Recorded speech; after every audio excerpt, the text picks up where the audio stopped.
Dieu savait que son plan secret de sauvetage ne fonctionnerait que si Abraham lui faisait entièrement confiance. Dieu devait s'assurer qu'Abraham ferait absolument tout ce qu'il lui dirait.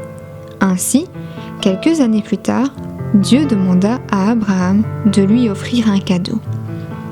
Abraham aimait offrir en cadeau à Dieu certains de ses animaux qu'il tuait. On appelait cela des sacrifices. C'était une manière de dire à Dieu « Je t'aime ». Mais cette fois, Dieu ne voulut pas d'un agneau, ni d'une chèvre.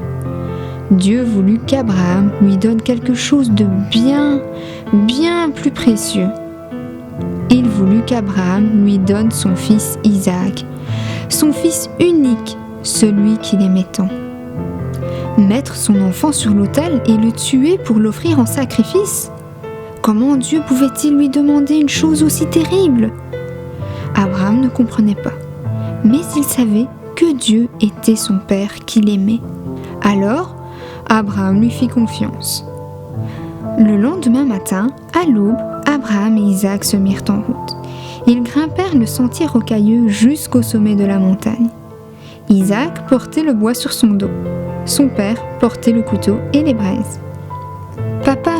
remarqua Isaac, « nous avons tout ce qu'il faut pour le sacrifice, mais nous avons oublié l'agneau. »« Dieu nous donnera l'agneau, mon fils, » répondit Abraham. Ils construisirent un autel et posèrent le bois par-dessus.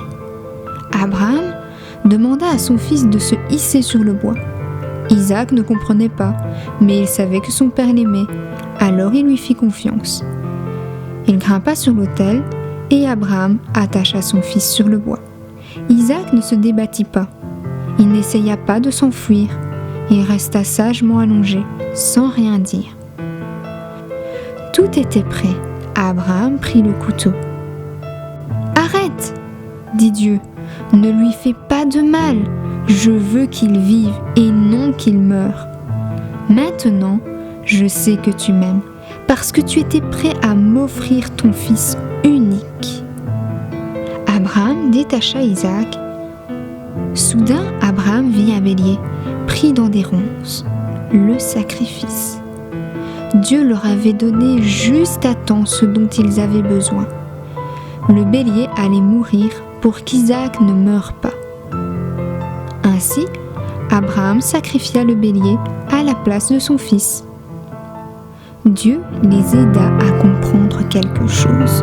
Dieu voulait que son peuple vive et non qu'il meure. Dieu voulait porter secours à son peuple et non le punir.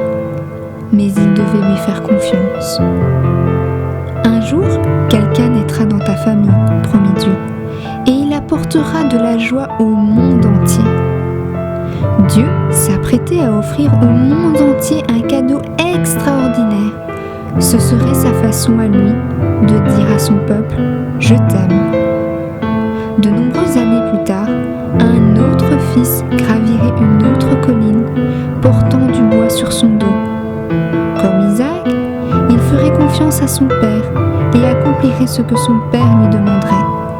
Il ne se débattrait pas et n'essaierait pas de s'enfuir. Qui ?